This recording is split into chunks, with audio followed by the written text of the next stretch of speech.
शुरुआत करते हैं। हिना जी ने बताया कि सरसों का तेल आपको रास नहीं आता। पता है, लोग कहते हैं कि सरसों का तेल बालों के लिए बहुत अच्छा है, बहुत अच्छा है। आई एम श्योर बहुत अच्छा होता है। लेकिन पता नहीं क्यों बचपन से सरसों का तेल लगाने से मेरे बाल ड्राई हो जाते थे। अच्छा। और मुझे कभी सरसों का तेल सूट नहीं किया। मैं आपस की बात है, मुझे भी नहीं रास आता। हाँ, मुझे आता है। हाँ, मैं बाद में बताऊंगी मुझे कौन सा तेल रास नहीं आता। मैं तो बचपन से कड़वा तेल, जैसे सरसों का तेल वो कड़वा तेल बोलते हैं, बचपन से वही लगाया। अच्छा, मुझे धनिए का तेल जो होता है वो बहुत सूट करता है। अच्छा। मुझे कोकोनट ऑयल सूट करता है, मुझे आंवले का भी सूट करता है, लेकिन सरसों का नहीं करता। मे बी कॉम्बिनेशन, जैसे अब मैं तेल जो बनाती हूँ तो उसमें डिफरेंट बहुत सारे तेल और चीजें हैं, वो सूट मतलब वो अल्हम्दुलिल्लाह एक्सटेंशन जो थे वो उतर गए। मेरे बाल जो है ना, मेरे बाल एक्चुअली ड्राई हो जाते हैं, ड्राई होना शुरू हो जाता है। I don't know why.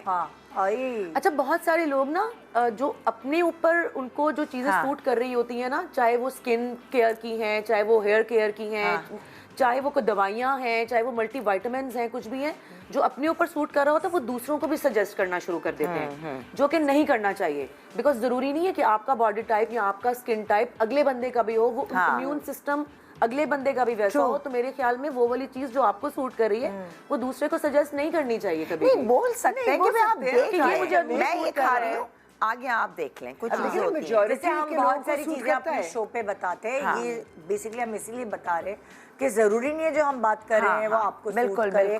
तो इसीलिए हमेशा जो भी आता है ना, वो कहता है एक पैच टेस्ट करो। जो एक्सपर्ट आता है वो कहता है पहले आप एक पैच टेस्ट करके देखिए, ताकि अगर आप पूरे चेहरे पे लगा लेंगे तो पूरा चेहरा गया।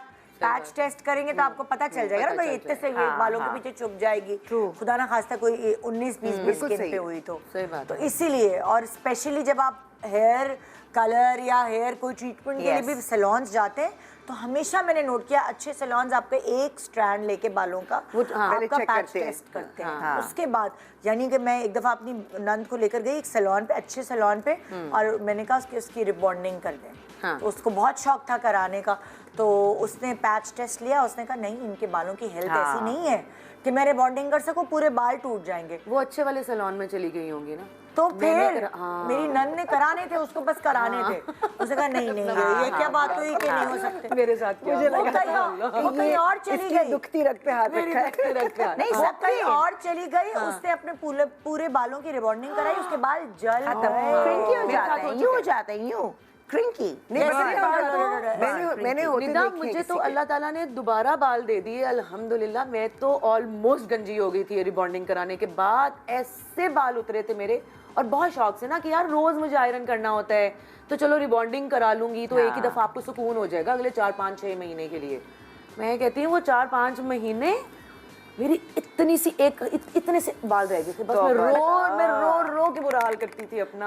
वो अजीब सवैयां सी बन जाती हैं। टेक्निक्स भी हैं। अमूमन आपको कहा जाता है अगर आपके ब्लीच्ड बाल है, स्ट्रिक्स हुए हुए, बिल्कुल नहीं करो रिबॉन्डिंग, चांस ही मत लो। एक्चुअली वो जो पैच टेस्ट करते हैं उसके अंदर आपकी बालों की हेल्थ पता चल जाती है। अगर आपने ब्लीच यूज किया है वो पहले ही गया तो रिस्क ही नहीं लेते, कहते छोड़ो। वो लोग कहेंगे कर दो नहीं, आप बता सकते बाज़ाहिर अच्छा लगेगा, उस पे ब्लीच लगा अमोनिया, चाहे आप 30% भी हुई नीचे से टूट जाएंगे, क्रिंकी हो जाएंगे, बेकार है। अच्छा, अब क्या स्वीट सुपारी? अच्छा, ये सुपारी देखिए शौक तो बहुत है, करते करते जो छालियाँ होती है ना, स्पेशली जो ये, और एक पान के अंदर जो टिपिकल सादा खुशबू पान जिसमें बहुत ज़्यादा सेंटेड खुशबू जिसमें एक्स्ट्रा होती है, मैंने आजमा लिया। अब तो मैंने छोड़ ही दिया है खाना। मैं जब वो खाती हूँ तो मेरा गला पकता है, लिटरली पकता है। मैंने आजमा लिया, अब तो शौक बहुत था। दांत भी टूटे, साथ साथ जो है ये, तो मम्मी हमेशा कहते तुम प्लेन छालिया खा लो, शौक हो रहा है ना, ये सेंटेड नहीं खाओ। और यकीन करो इतने अरसे से अब मैंने बिल्कुल छोड़ दिया। मैं सिर्फ सौंफ, इलायची, लौंग पे आ गई हूँ।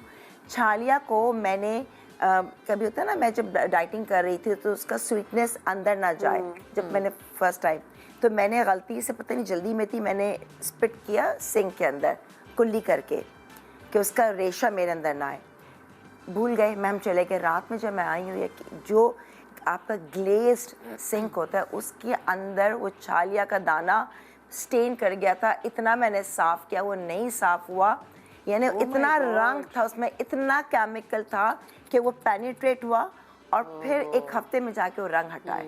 तो अब तुम इमेजिन करो ये जो हम लोग खा रहे होते हैं, तो मेरा तो गला अब मतलब वो ये जो है ना पक जाता है एंड खराब होता है।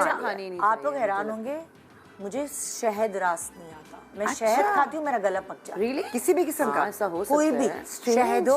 हालांकि कहते हैं ना गला खराब है तो उसमें अदरक और काली मिर्च डाल के। अच्छा, नहीं मुझे सूट शहद करता। नहीं सूट करता। अच्छा मुझे कैसे है ना? मतलब इतने हैरान लोग डबल रोटी पे लगा के नाश्ते पे खा रहे होते हैं और ये वो अच्छा लगता है मुझे उसका टेस्ट। अच्छा, क्या होता है तुम्हें जैसे कुछ मेरा गला स्वेल कर जाता है। और ये मैंने बहुत सारे और लोगों से एलर्जीज होती है लोगों देखो ना कैसे चीजें। मैंने बहुत लोगों से सुना है उनकी जिसको नहीं शहद रस आता तो उसके गला जो है वो पक जाता है, अंदर स्वेल कर जाता है बकायदा। देखो ना वाली खांसी वासी नहीं होती लेकिन स्वेलिंग हो जाती है अंदर गले के अंदर। छालिया में गरम लोग आ कितना खाते हैं, लेकिन देखो ना मुझे नहीं किया वो सेंटेड जो स्ट्रॉन्ग स्मेल। तो खैर वैसे भी जो केमिकल्स वाली चीजें ये आपको कहीं ना कहीं जाकर तो नुकसान देती हैं। जाहिर है, आपको उससे मैनिफेस्ट कर लिया। Yes, मुझे उससे याद है कि एक ज़माने में, हालांकि मैं बिल्कुल मैं चीनी नहीं लेती हूँ, ना चाय में ना कॉफ़ी में किसी चीज़ में नहीं, पर मुझे ऐसे कभी कभार होता है, मैंने कहा चलो मैं दूसरा स्वीटनर ले लेती हूँ, न्यूट्री स्वीट है उसमें कुछ नहीं है। आई डेंट रियलाइज इट, मुझे सडनली ना बैक पेन शुरू हो गई, लोअर बैक पेन, और मुझे समझ में नहीं आ रही। अच्छा मैं ऑफिस में लड़ रही हूँ, कुर्सी सही नहीं है, फलां ये नहीं है वो नहीं। Then I had to go to the doctor. तो उन्होंने मुझे कहा आपने कोई चीज़ शुरू की है, कुछ चेंज किया है अपनी रूटीन में, एक्सरसाइज है। मैंने कहा नहीं, खाने में।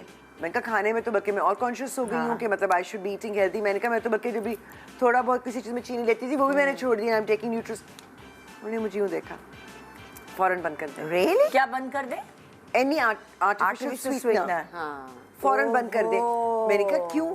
कहने लगे क्योंकि जो आर्टिफिशियल स्वीटनर्स हैं ये इवेंचुअली आपकी नर्व्स को डैमेज करते हैं। ओके। तो कई अमूमन सालों के बाद जाकर पता चलता है, लेकिन आपकी बिल्कुल मुझे लगा था कि मेरी मतलब like a pinch nerves he sir आपकी बॉडी ने कितना अरसा लिया। मैंने कहा 2 हफ्ते भी नहीं हुए से आपकी बॉडी ने एकदम रिएक्ट किया है। जैसे आपने कहा ना आपका एकदम रिएक्शन ये वाली चीजें भी हो सकती हैं जो हमारा दिमाग नहीं जाता कि नहीं हड्डियों में अगर सोच दर्द ही हो रहा है, नहीं जोड़ों में सकते। दर्द हो रहा है तो वो इन चीजों से थोड़ी हो रहा सीधे होगा। हम खा रहे होते हैं ना गलत चीजें। ज्यादा कहते हैं आर्टिफिशियल स्वीटनर ज्यादा नहीं पीनी चाहिए, हमारा मेमोरी लॉस। मैंने कहा तो कोविड के बाद वैसे ही memory loss. It's nerve damage. अच्छा ये आज पता चला। आपका नर्वस सिस्टम है ना, मेमोरी भी कनेक्टेड है। अच्छा ये क्या तुम्हें क्या प्याज और टमाटर नहीं सूट करते? यार मुझे या अल्लाह पर तुम खाती क्या प्याज टमाटर? नहीं कच्चा सालन में कच्चा टमाटर मुझे एलर्जी है। सीरियसली? अच्छा मुझे नहीं थी निदा, आपको पता है कभी भी मुझे खाने में प्याज और टमाटर सैलेड में लाजमी चाहिए होता था। ये अभी कोई 5-6 साल पहले से मुझे उससे एलर्जी शुरू हुई है। और वो एलर्जी इस तरह की होती है कि टमाटर तो बुरा ही हाल कर देता है ना, वो गलती से भी कच्चा मेरे क्या मुंह होता में है आ टमाटर खा लो तो क्या होता है? रेड स्पॉट्स बनने शुरू हो जाते हैं बॉडी पे, सर में खारिश, बॉडी पे खारिश शदीद वाली, और सांस भारी होनी शुरू हो जाती है। तो फौरन उसकी यहाँ तो आप जाके एंटी एलर्जी, वो अब तो खैर समझ आ गई तो मैं खाती ही नहीं हूँ। और प्याज बुरा हाल करता तो है लेकिन उस तरह से नहीं, बिकॉज मैं दही बड़े बहुत ज्यादा खाती हूँ। ठीक है। तो उसमें कहीं ना कहीं तो प्याज होता है। मैं कोशिश करती हूँ मैं चुन दूँ, मैं साइड पे कर दूँ, प्याज ना हो, लेकिन वो फिर भी मुंह में अगर चला जाए तो वो उस तरह से बुरा हाल टमाटर की तरह नहीं करता। लेकिन हाँ बैठे बैठे सर में खारिश शुरू हो जाएगी। अगर मैं किसी के सामने कर रही हूँ लोग कहेंगे इसके सर में जुएं पड़ी हुई हैं। क्या कर रही है ये, बार बार सर में। अच्छा अब कच्चा प्याज और टमाटर, बाकी अगर वो सालन वगैरह में हो तो चलेगा। पका हुआ नहीं, पका हुआ नहीं, पका हुआ तो कैसा वाकई देखो।